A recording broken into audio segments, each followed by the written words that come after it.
علي، أنا اللي لفتني مبدئيًا في قصائدك أغلبها مفردات يعني حرب وقاسية، يعني عادةً الشعراء اللي اشتهروا بيه هي قصائد غزل، مو تمام؟ صحيح. أنت ليش ما كتبت أو اشتهرت بالغزل؟ يعني أنا ما راح أكون مثالي بجوابي، إمم، بس كل من اختار القصة اللي يصير بطل بيها. اهم، صراحة زين، أبسط شيء المريض من يروح للدكتور هو أمامه خيارين، الخيار الأول العلاج والخيار الثاني التدخل الجراحي. فمرات هو يختار التدخل الجراحي ليش؟ حتى يطيب بسرعة. إمم، رغم ما راح هو يشوف مشهد كارثي، يشوف دكتور وبيده أداة حادة، إمم، بس رغم هذا يوافق على العملية ليش؟ حتى يطيب. ويمكن أنا محظوظ لأن أول ما سمعت بيت للمتنبي عظيم: أي، أنا الذي نظر الأعمى إلى أدبي وأسمعت كلماتي من به صمم. النوب من بديت أكتب لقيت قصيدة للشاعر الفلسطيني تميم البرغوثي، إمم، وهو يقول: قفي ساعة يفديك قولي وقائله، ولا تخذلي من بات والدهر خاذله. اهم، أنا عالم بالحزن منذ طفولتي رفيقي، فما أخطي حين أقابله. له كفا إذا ما أراحها على جبل، ما قام بالكف كاهله. يقلبني كالنسر يحمل طيره، ويبقيني مكتوف الجناح يحاوله. فإن فر من مخلابه طاح هالكا، وإن ظل في مخلابه فهو آكله. فيمكن أني لأن سمعت هاي القصايد وكان قدامي طريقين: الطريق الأول الطريق السهل، زين، اكتب الاشياء الموجوده والمستهلكه اللي يعبر عنها الغزل، مع احترامي للشعراء اللي يعني بعضهم محترمين ويكتبون الغزل بطريقه حلوه. إمم، وكان قدامي خيار ثاني انه اختار طريق لنفسي، مثل ما اهلي اختاروا لي اسمي، خلينا على الاقل اختار طريقي تكون منفرد بيه، منفرد حتى الناس تحفظني. إمم، يعني انا سمعت احد الشعراء والله ما يذكرني، يعني ما جاي يحضرني اسمه، زين، قال لي: علي، اذا تريد تبقى بذاكره الناس لازم تكتب اشياء مؤثره. إمم، أشياء مؤثرة. فشنو القساوة من أقول: رجعت الواقع تفاجأت بالمرسال، اهم، بخط ما ينفهم بس القرا يبرد، كاتبت الحبيب بقلق واستعجال، بحيث اللي يقرأ يسمع رجفة المعضد. شنو المشكلة؟ وين القساوة هنا؟ زين، وين القساوة والمفردة الصعبة من أني أكتب بيت بقصيدة ذاتية إلي وأتذكر جيراننا بشارع بجيراننا، أتذكرها بشارعنا القديم، كبرت بالعمر وما تزوجت لأن الدار أمها وأبوها، وأقول: هيك أتخيل مني يطب هدوء الليل، بنية مشيبة وعلى رموشها تباوع، وتفل الضفيرة قبال المرايات تتفاجأ بديها شقد شعر واقع. وين القساوة؟ أنا لازم أوصل لهذا الصعب ولازم أوصله للناس. مثلا بأحد القصائد من وصفت شريحة كبيرة رغم المفردات قاسية، نعم، الناس اللي تجي من الشغل تعبانة وما تلحق حتى تغمض، أيوه، فأقول: آخر رجفة لي ما كانت من الخوف، اهم، أصلا مو مهمة وما أتذكرها، اللي ينام بصفي ما فززت رغم الروح، حلمة واحد يشلع بظافرها. إيش قد قاسي هذا البيت، إيه، هو هاي القساوة مثل ما قلنا احنا على بخصوص المريض، هذا إمم، التدخل الجراحي. ما أريد أبيع بضاعة نازل سعرها على الناس وأعليها بالميديا، إمم، أنا هذا مو دوري. أنا دوري أكون مؤثر، أكتب وبهذا أنت تميزت، طبعا طبعا. وقلت لك أنا حالفني الحظ أسمع حيد شعراء، والشعراء الشعبيين يعني كاظم اسماعيل القاطع، عريان السيد خلف، الله يرحمهم، سمير صبيح، هواي شعراء الفترة الذهبية لإيهاب المالكي إمم، اللي أتذكر يعني. تحياتنا له، تحياتنا لهم جميعا، والله يرحم المتوفين طبعا. زين، اللي يقول قصيدة للسيدة رقية، سلام الله على سلام الله عليه، السيدة رقية، يقول: يا يونسيف حكايتي قدري، اليتم والقتل والتعذيب في صغري، أنا طفلة لم تعهد اللعب، أهدى إلي القوم رأس أبي. أنا من نسمحيت شلون أكتب أشياء مع احترامي ترفه، مو ما أحبها، بس أنا ما أحس بروحي خوش شاعر من أكتب ذني، إلا أكتب الأشياء اللي يشبهني. كلامك قوي، تعتقد اليوم راح يغير من نظرية الشعراء أو المقبلين على هذه المرحلة؟ يعني أنا ما أريدهم يتغيرون. مو قلت لك أنا بالبداية كل من اختار القصة اللي يصير بها بطل فعلى راحته، وأنا ما جاي أعمم. مو كل الناس اللي يكتبون غزل هم سيئين، لا بالعكس، اكو ناس انا هواي احترمهم. لكن كل إنسان شق طريقه، لكن انا تمام، اليوم اختاريت هذا الطريق. إمم، خل اخسر بيه، خل ما يجيني جمهور، خل زين، حسابي مو قوي، شنو المشكلة؟ ما يأثر. تمام، أكثر الرسائل أنت كشاعر شنو تجيك من الجمهور؟ شنو اللي يطلبوه من عندك؟ يا هواي رسائل زهرات تجي، بس من نطلع ببرنامج أو أمسية أو مهرجان زين. هم مو يعانون من مشاكلهم اليومية أو قضاياهم، مش متوقعين من الشاعر أي شيء هم يمرون به لازم أنا أكتبه. فهذا اللي يقول لي اكتب لي اليوم صارت عندي هاي القضية أو عندي هاي المشكلة. زين. أنا ما أكتب الأشياء اللي ما أحسها وما عايشة، صراحة صعبة علي. أنا ما أريد أقول لك أنا خوش شاعر وأكتب كل شيء، لا، أكو أشياء أنا أحسها أقدر أكتبها وأبدع بيها، بس أكو قصة استفزتني صراحة. شنو هي؟ الرسالة مضمونها كالآتي أي. على الانستغرام: السلام عليكم شاعرنا، أنا حبيت بنية وتقدمت عليها وخطبتها وحددت موعد الزواج، زين. ومن قرب موعد الزواج توفت، وانا التهيت بالفاتحة والناس اللي تجينا والدفن. يقول بس بنفس الوقت منتظر رسالة من خطيبتي تجيني تواسيني، على قولتهم تهدئ من روعة. وهذا المعتاد علي. المفروض. تمام. يقول جتنا رسالة باهتة، شلون؟ باهتة رسالة باهتة، مو مال واحد يعزي. أي. يقول من ذاك الوقت تأكدت إن هاي ما تصير أم جهالي، فقال أتمنى تكتب لي شيء. استفزني الموضوع صراحة. فعلى لسانه يقول هسه يلا تأكدت وانا ادفن أمي، انت ما حليتي شعرك، ودي بيها تراب من شيل الجنازة وانت ما مكسور ظفرك. إذا هيك من البداية شلون راح أقدر أربي وياك ولدي، وهي ما ظلت عليك البارحة كل الحزن خلصته وحدي. البارحة اللي ينعب بلاش وكان كلش منفعل، البارحة تلفت ودورج مثل اللي يضيع طفل. أنا ردتك تاخذين من الحرب بس أنا فارس، يشمر السيف ويجيك من التعب، وبعد ما نرجع سوية. المرة اللي ما عندها مشاعر لازم ترجع الذهب. سلامتك. جبتها على الذهب. إن ليش النسوان لما يزعلن ياخذن الذهب، ياخذن الذهب. مو هي فكرة انه المغزى من ممكن هذا؟ الرجال يبيع الذهب، يعني يستعجل ويبيعه، ما زين، ادري. هو من كان يعني موجود يمها وكذا. تدرين حب ليش؟ يبيعه من كان. تدرين ليش؟ ليش تروح على الذهب تحديدا؟ مو ما هي. تفكر ممكن هو يتزوج، ممكن يطلقها. هذا المجتمع المادي، هذا المجتمع المادي. احنا نفكر بالمادة وما نفكر بقيمة الاشخاص. لو نفكر بيهم صح، شنو ذهب؟ ممكن شنو هو يضيع بيوت؟ من نيتها. لا هو شنو ذهب، شنو بيوت، شنو سيارة، شنو تليفون، يعني شنو ذني؟ انا قدامي شخص الى قيمته والى وزنه وانا احبه، اكمل حياته وياه، مو اروح اخذ الذهب واشرد بيه. لو العكس، الرجال يبيع شنو هاي، يبيع الذهب، شنو هاي الحياة الزوجية البائسة؟ ليش هالتفكير؟ تمام. انا ما احب هاي الاشياء صراحة. مش انه بهذا السياق صار. طبعا وراح يظل طبعا، لان المجتمع مادي، مو كل المجتمع. لا اكيد احنا ما نعمم على الكل، بس احنا الأغلبية. بالمناسبة زهراء حتى انوه على هذا الشيء ملخصتك، الاراء اللي راح نقولها بهاي الحلقة ما نعممها، زين. بس اكو نسبة كبيرة من الاشياء اللي جاي نقولها موجودة.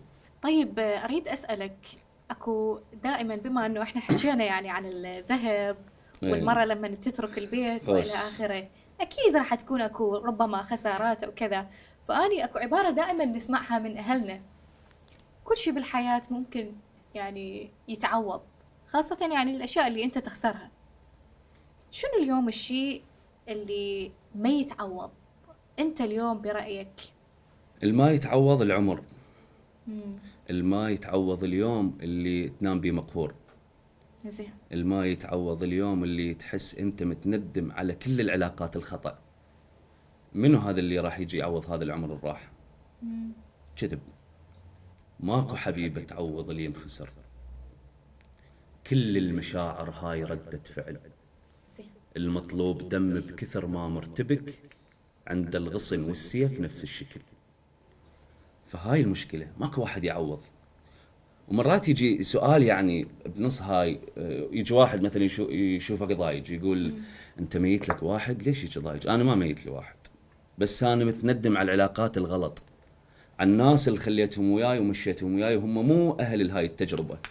فهذا اكو بيت لهاي القضية يعني. انا هم كاتبه باحد القصائد: الوجه القاسي مو معناه ما متعوب، من كثر الفقد ما جاي اتأثر، انا جفوف العظيمة المامسة المسيف، مو ابن الجفوف بالغزل تخدر. سلامتك. الله يسلمك. شوف احنا كثير من الأمور والتفاصيل اللي تصير بحياتنا حقيقة تخلينا ما نتأثر بالخسارات المقبلة. صح. يعني مرات انت تقول أنا ليش ما دا أتأثر؟ شنو معقولة ماتت مشاعري تجاه هذا الشيء يعني اللي خسرته؟ واحنا وصلنا لكن لهاي المرحلة. مثل ما نقول دائما الضرب على الحديد بالنهاية يلين. صح. فهذه هي تجربة التفصيلة. ورا تجربة ورا تجربة نوصل لهاي المرحلة. شنو أخطر شيء اليوم أريد أسألك؟ يعني إحنا بمجتمع تعرف تفاصيل كثيرة، ترندات، سوشيال ميديا، مشاهير وإلى آخره. شنو اليوم برأيك أخطر شيء يمر به المجتمع؟ من البديهي بمجرد ما تسألين أي شخص تقولي له أخطر شيء بالمجتمع يقول لك الجريمة مثلا. زين. بشكل شخصي أنا ما أعتمد هذا الشيء. قبل الجريمة أكو أشياء تفتك بالمجتمعات: الوهم والتعلق والعاطفة. نعم. منو أكثر شيء بيهن؟ الوهم. من أنا أقول لك هو راح أوصل لك العاطفة. زين. بس ليش قلت بالبداية الوهم؟ تمام. الوهم هو بداية لكل شيء. من أنا أتوهم بالناس وأقول هم ذولا المثال الأعلى بحياتي، وهم بالمناسبة لا، هم شخصيات فارغة من جوه، بس جاي يضحكون عليك، جاي يقولوا لك إحنا زينين. أو ربما أنت توهمت بيهم، يعني جربتهم ببعض التفاصيل البسيطة وانبهرت بالبدايات. اعطيتهم حجم. تمام. فهذا وين وصلنا النوب؟ وصلنا ليا قضية. وصلنا القضية التعلق. تعلقنا بيهم بحيث ممكن واحد يعوفه له على مود شخص. وبعدين هم يصحى. أغلب التجارب اللي أنا أعرفها إيه؟ انتهوا. كما يقال أو يشار إلى هاي المفردة التهلكة. التهلكة ما بيها رجعة إلا بعد ما رحم ربي، اللي هم طبعا. بيهم يعني نوعا ما رحمة، يخلي رب العالمين رحمة بيهم ويرجعون أو هدى. بس نوصل لمرحلة العاطفة الزائفة. نتعلق نباوع، عاطفتنا تشتغل مو عقلنا. يقول أنا تذكرت حديث الأمير المؤمنين، يقول سلام الله عليه، يقول الصورة صورة إنسان والقلب قلب حيوان، يرى الهدى، يرى باب الهدى فلا يتبعه، ويرى باب العمى فلا يصد عنه. شت فسري لي واحد يعتبرونه صانع محتوى يرقص والناس تتأثر به؟ شت فسري لي مثلا واحد عنده جيش من التافهين والفارغين فقط لأن هو يضحكهم، وإذا حكيت عليه طبعا تصير هجمة مو طبيعية عليك. شو تفسري لهاي الأمور بالميديا؟ هو هذا اللي يفتك بالمجتمعات.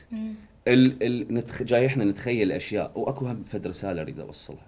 طبعا احنا هم ما جاي نعمم، أكو صناع محتوى لا طبعا مرتبين، بس أنا جاي أحكي على التعلق الزائف. عندنا هسه موضة بالميديا، جاي نباوع على حياة المشاهير. البعض يقولون هي هاي الحياة اللي بيها فلوس هواي وفرص هواي. نصيحة هاي كذب. اللي نتمناها. هاي طبعا زين. نصيحة هاي كذب. هم جاي يصنعوا لكم فد صورة خيالية حتى تعيشون بيها. حتى المرأة تتمرد على رجلها والرجال يتمرد على أهله وزوجته، ممكن يخونها والعكس. ليش؟ حتى يوصلونا لانهيار المجتمع. نوصل وين؟ للجريمة. نرجع للصفر. لا طبعا الجريمة منين تبدأ من ذني. شوف هم حتى بنفسهم ما مقتنعين باللي جاي يقدموه، يعني أغلبهم عايشين حياة من الداخل تعيسة ما موجودة زهراء. تمام. الحياة اللي جاي نشوفها مقاطع الفيديو أو الريلزات والله العظيم ما موجودة. أنا أغلبهم أعرفهم ترى. يعني إحنا صار لنا فترة بهذا المجال نقول كشعراء، فنعرف الصادق من الكاذب. أكو محتوى جاي ينزل، المحتوى الديني، مرات المحتوى الرياضي، حتى المحتوى التمثيلي. لأن بالفترة الأخيرة نقول السينما العراقية والدراما نوعا ما بدت تاخذ خطوات صحيحة، بس أكو أشياء كارثة. يعني ريلز يحرض على الخيانة وعلى الجريمة. يعني أنا ما أريد يعني أقول أنا وأصير مثالي براس الناس، بس والله العظيم هاي موجودة. بالعكس إحنا اليوم جاي ننقل واقع. صح. يعني واقع حال دا يعيشه أغلب الناس، خاصة صح. المراهقين اللي جاي جاي تأثر على شخصيتهم وجاي يطلعون عن الطريق مثل ما نقول. فهذه أشياء يعني المراقبة أصبحت قليلة جدا. ماكو قيود من قبل الأهل. قيود ماكو. يعني مرات أنت تشوف وتتابع تقول معقولة إحنا كمجتمع عراقي وصلنا لهذه المرحلة يعني وين راحت الغيرة العراقية؟ نسائنا اليوم، رجالنا، شبابنا، ماكو قيود. يعني الشباب تشوفهم تحولوا متابعة. عفوا اي لنساء. تفضل. بعض الشباب النساء أيضا تجسد شخصية شاب من ملبس ويعني تفاصيل، ما أعرف شنو نحكي عليه. يعني هي مشكلة ترى هذا الحديث، يعني هذا القضية هاي المشكلة طويلة، يعني إذا نحكي عليها من الباكر ترى طويلة. طبعا لأن هي هسه هاي بدت بانهيار العائلة. نعم. طبعا بعد هذا الحديث اللي معاك يعني الله احنا يسلمك. لازم نستمع لشيء جديد من إن عندك. شاء الله تدللين. نعم. القصيدة الجديدة تقول: مبر الذمة من يوم الطفولة وياك، الحد الشيب هذا اللي بالشعر نازل، آن المحبس اللي ينجر من المكتول، وانت المحبس الوي الذهب خاتل. احنا اثنين بس ننجمع راح نموت، وقلت لك بالمراية يبين الكاتل، واحد مشط بيده يرتب وفرحان، وواحد بيده سيف من القلق شايل. نوم يم جثة وما أفز مرعوب، نوم يم جثة وما أفز مرعوب، عند الرغبة قلت من كنت جاهل، إذا نفس عدوك كان يمشي وياك، بعد مالك خلق بالمعركة تقاتل. البرود اللي عندي مو فجأة وصرت ما خاف، انعدام الثقل حد قطع النفس واصل، ومو بالصدمة يتخبل اللي عنده إحساس، قبل الصدمة أصلا كان مو عاقل. بديت أنسى الأسامي وبيتنا وطاريك، ولا عندي حكي يخليك متفائل. أحب الزلم من تتعصب وترتاح، وما أحب الزلم من تبكي وتغازل. سلامتك. حبيتها. الله يسلمك، الله يسلمك. زين يعني هذه آخر قصيدة أنت كتبتها، نعم. كانت من شيء معين لو هيك حبيت أنه تكتب عن هذا الموضوع، يعني من ردة فعل أو موقف؟ هو مو موقف، بس أنا صراحة أكو ناس كانت بحياتي وللآن أنا أعترف تندمت لأنهم كانوا بحياتي. كنا اليوم هيجي. فردت أوضح الفرق. شنو الفرق بيني وبينك؟ أنا من أقول بالقصيدة: أنا المحبس اللي ينجر من المكتول، وانت المحبس الوي الذهب خاتل. تدرين شو اريد اقول بهذا البيت؟ واكيد وصلت الرساله للمقصود. انه انا تلقيت المصاعب يعني بصدري، انت كنت وراي ما تدري شكو، انت كنت مرتاح ويا الذهب، انا كنت بالجثه اللي سحبوا من عندها المحبس. فردت افرق وحتى هو يعرف. احنا من بعد هذه القصيدة اللي كتبتها لازم ايه. نستمع لشيء. بكل حلقة لازم تكون اكو فد جزئية للأب والأم. ايه لازم طبعا. مو تمام؟ فنريد نستمع أيضا لشيء من عندك يخص كيف وظفت الأب والأم بقصائدك. المشكله انا ما كاتب قصايد كامله خاصه للاب والام، بس انا مخليهم بكل قصايد الوجدانيه، هم ما يدرون. زين. بس اكو مقطوعات كتبتها، اكو مواقف صارت وياي، فخليتهم حتى اوثق هذا الموقف. يعني مره من المرات رجعت للبيت اي. وكنت ضايج يعني مقهور، فاحتاجت امي احكي وياها. امي كانت رايحه يم خوالي. امم. اي فقلت لها: انا يا يمه ما جاي افهم الناس، متغير واشوف الدنيا ظلمه. انا يا يمه ما جاي افهم الناس، متغير واشوف الدنيا ظلمه. مشاكل عندي واعرف انا رجال، بس القلب ما معروف خصمه. مو بس الطفل يحتاج تأديب، حتى الزلمة هم يحتاج أمه. الله. الله يسلمك. أكيد بدون شك. الأم نحتاجها بكل تفاصيل حياتنا، يعني قد ما راح نكبر راح نحتاج الأم والأب. يعني وحتى على قضية الأب، من كنت صغير كانت الدنيا كلش باردة وأبوي طلع للشغل. زين. هذا المشهد ظل ببالي لحد ما صرت شاعر، فكتبت له. قلت له: القساوة اللي عندك أحسن من حنان الناس، وإذا صيحت غير ابنك طلع رجال، أشوفك تكبر وأخسر حرب وفلوس، من يوقع القائد يوقع الخيال، تموت من التعب بس إحنا مرتاحين، وتعيش الصبح وي طلعة العمال، خشنا جفوفك وعند ترف من الريش، أنا المفروض أسوي لخطوتك تمثال. الله. الله يسلمك. يستاهل الله أكيد. يسلمك. تحياتنا أكيد لكل تحياتنا آبائنا. لكل الآباء والأمهات، لأن هم بسبب إنه نوصل لهاي المرحلة بعد طبعا. الله ومحمد وآل محمد. زين علي، اليوم شو وقت الإنسان يعني برأيك يبدي يتجاهل لما يكبر بالعمر، يعني وممكن إنه يكون قلبه تعبان بعد ما عنده أصلا استيعاب للألم، لو الاثنين سوية؟ الرغبة من تروح، من تقل الرغبة عند الإنسان يبدي يطلع الشيب، يبدي ينعزل، يبدي يشوف الأشياء بطريقة ثانية ما كان يشوفها وهو نقول مراهق أو تو شاب. هاي آخر أيامي وكل شي ما رايد، هديت وعلمتني الدنيا ما رادد، كنت بالشارع ألعب واركض وفرحان، بس تفاجأت لمن صرت والد.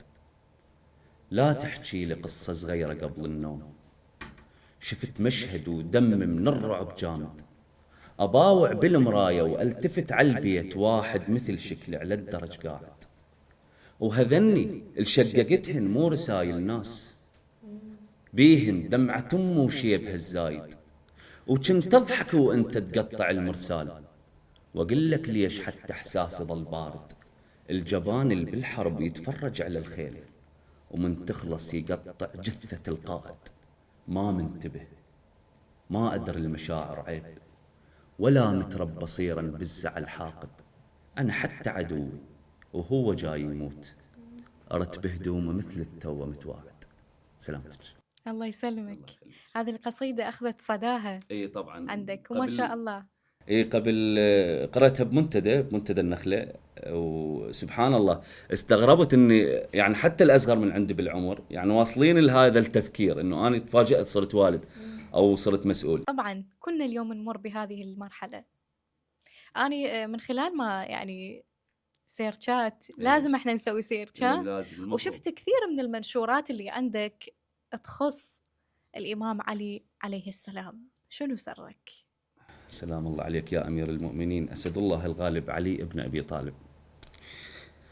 هسه أنا المثل ما يقدر يوصف أمير المؤمنين، فتريديني أحكي لك عن الإمام المعصوم المفترض الطاعة، لو أحكي لك على الإمام علي اللي عرفته بفطرتي، لو أحكي لك على الإمام علي اللي من أزوره وأروح للنجف أرجع للبيت أنا مرتاح نفسيا. بس راح أقول لك فد قضية أقدر يعني. أول ما بديت أكتب شعر سوى مهرجان الأمير المؤمنين بمنطقتنا، سلام الله عليك يا أمير المؤمنين، فقالوا يا الكاتب، تعرفين هذا شغف البدايات، اي انا كاتب الامير المؤمنين، انا ما كاتب حرف والله العظيم، خلوا اسمي بالبوستر ونزلوا الصوره، فبالليل قلت له يا مولاي انا خو ما تريد نتفاشل ويا العالم ويقولون هذا والله العظيم ويقولون مخ الشاعر، قلت له ولو 3 أبيات 4 أبيات وانا ادبرها، بس المهم تطلع. قلت له والله الباقي انا ادبره. يعني سبحان الله رب العالمين ببركه امير المؤمنين رزقني قصيده الامير المؤمنين لليوم، صار 7 سنوات لليوم كل ما اصعد على المنصه يطلبونها. اتذكر لك من عندها بيتين. زين. زارنك نوارس مره للبيت، عدهن مشكله عن نورس ارتد، بوقتها كان قاعد يمك غراب ما حسسته يمهل لونه اسود. فهيجي بالبدايه وصفت امير المؤمنين. من كبرت بالعمر وبديت اكتب شعر وصلت لمرحله انه اقول يعني احاكي امير المؤمنين اقول له عمرك ما خلص بين الاكل والنوم، وراحت بالك مثوبها للسهران، الخليفه الاجتماعي اللي ما قعد بالبيت، من كان الحكم مختصر على الاذان، اريد اعرف شلون على الغدا تقعدون، حكيكم على السفره مشبع الجيران، ومن تخبز الزهره شو يسمع التنور، ويطلع بنفس ما يخنق الدخان. سلام الله عليك. سلام الله عليك يا أمير المؤمنين ومولاة الزهراء. لحد ما قبل فترة كتبت قصيدة جديدة لأمير المؤمنين، أي فراح تتوثق من خلال هاي الحلقة إن شاء الله. إن شاء الله. تقول قبل ما أعرف اسمك وأدري بيك إمام، وهستوها الشوارب بادية تخضر، بشارعنا عجوز اسمعها هيك تقول اللي يزورك بواهس يرجع يشور، علش قد كنت هادئ وانت بيدك سيف، وبن ود راد قدر مكانه يستصغر، هو يقول لك اقتلني اريد ارتاح، وانت قباله واقف كنت تستغفر، الولايه انعرضت على الطير والبستان، وعلي ينسجن والمظلوم واللي يغدر، وبعالم الذر انخبصت الارواح، بس الفرق بين اللي يعبد ويكفر. واكو شجرة عنيدة وعافت أهل البيت، وكانت أمنيتها تعيش وتعمر، ولأن قالت على الرابع بذاك اليوم كان الغيم بس فوقاها ما يمطر. يا مولاي يريد أعرف إحساس الخيل من تواجهك بالحرب وتفكر، اللي يصعد فوقها وما يدري بيك إمام، وهي تشوفك المعصوم اللي يقرر شن ترجع شمس وتشيل قلعة وباب. هذا سهلات، آخر لحظة علي يغرق وهو يموت، يشوفك واقف على الجرف ويأشر.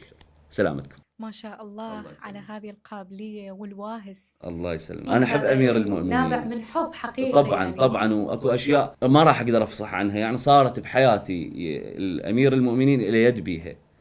الايمان بامير المؤمنين وبولايته هي تمشي الدنيا عندي صراحه. بطبيعة كل إنسان يعني يمر في طفولته من مواقف صح. وأشياء ربما يتذكرها أو ربما ينساها، لكن اللي يأثر به يعني تبقى في ذاكرته متعلقة. اكيد.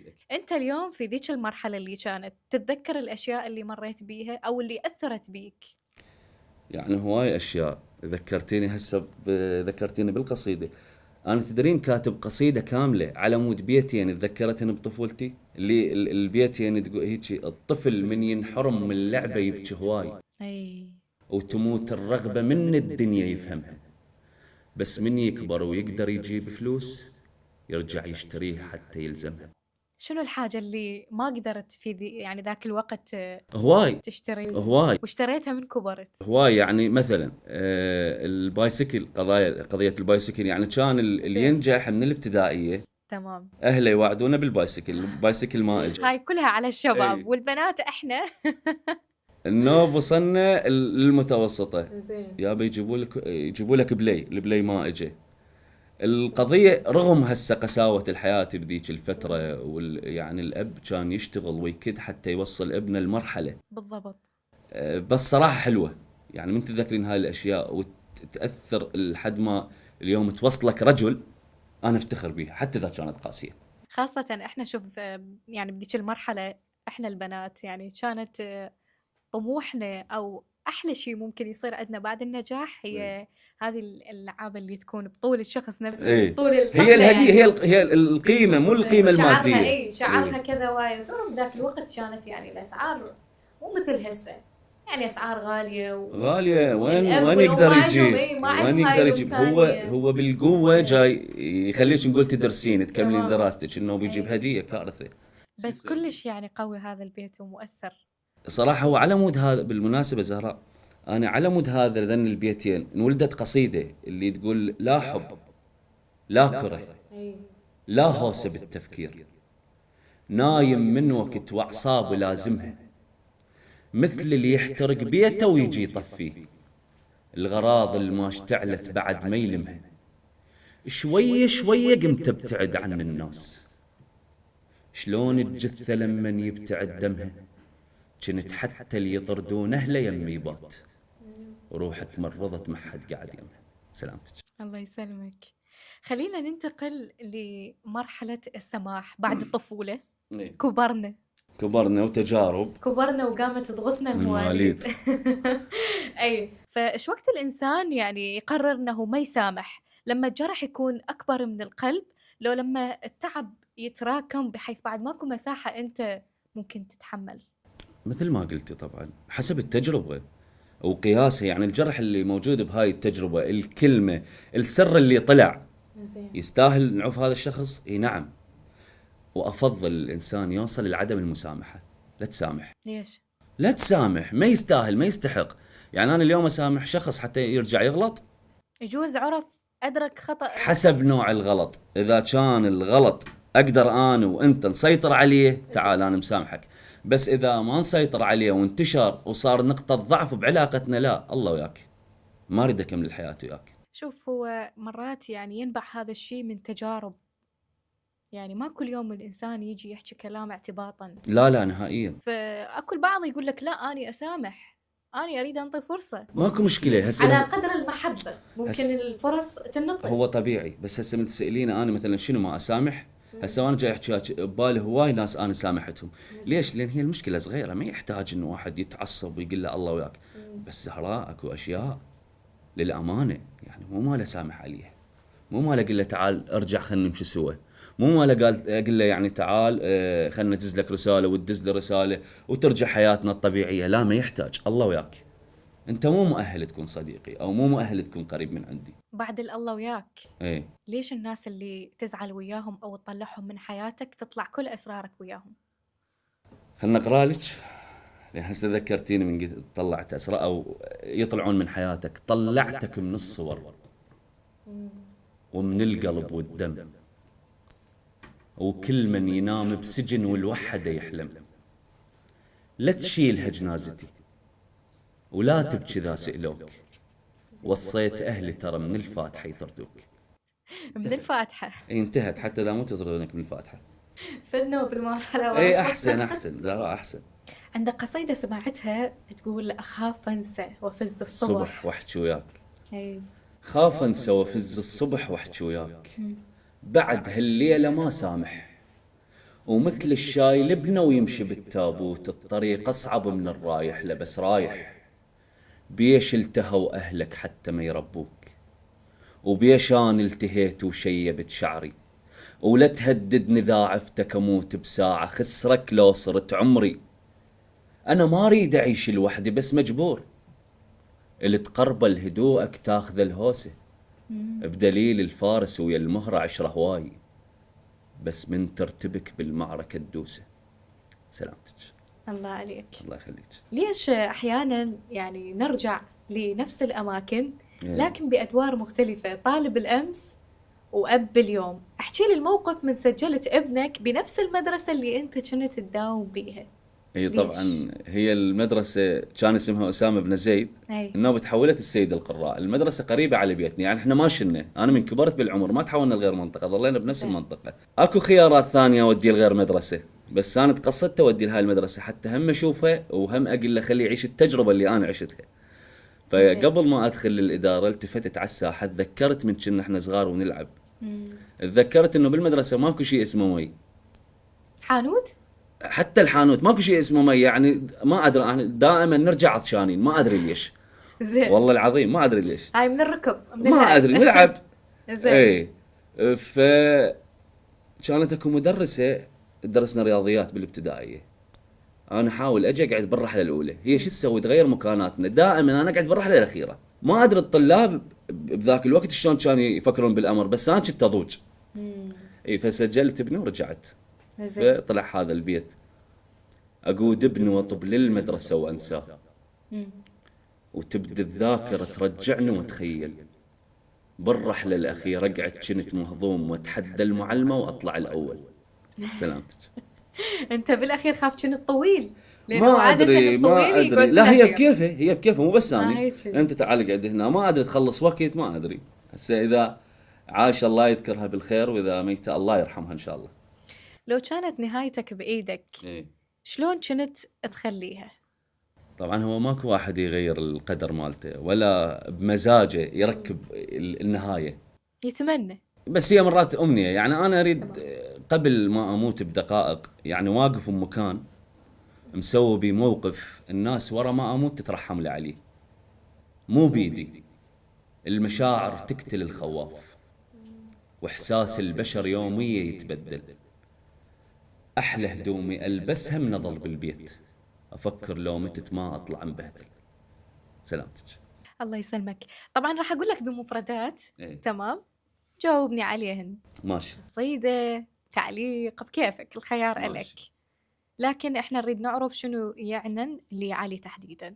الخذلان. كنت حاسب حسابك للذبح وياي، وجنايزنا سوا بنفس الحبل تنشد.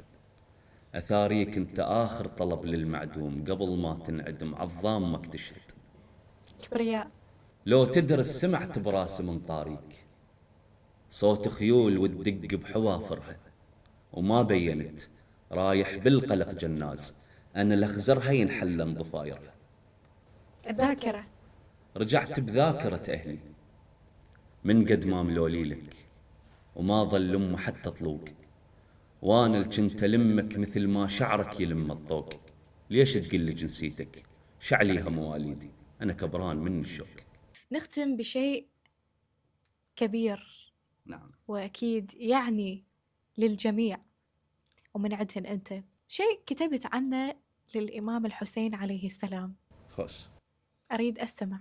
أنا راح أختصر لأن أريد أوصل هاي الرسالة، يعني شلون شايف الإمام الحسين عليه السلام. لو ما الإمام الحسين والتضحيات اللي قدمها ما يوصلنا الدين ولا توصلنا هاي التضحيات. فأقول له نفذ صبر القطن والتفت نزف الدم، وشيبك كان واضح والرمح مبهم، ومو عن الرواية الزلمة نعرف بيه، من ينقطع راسه وبعده يتقدم. سلام الله عليك يا أبو عبد الله. سلام الله عليه.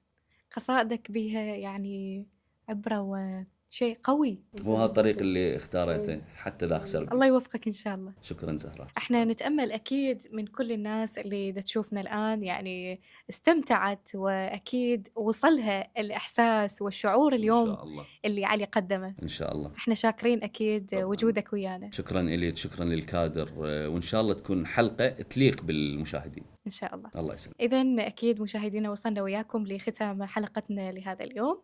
إن شاء الله أكيد عندنا حلقات أخرى. تقبلوا تحياتي، معكم آني زهرة، مع السلامة.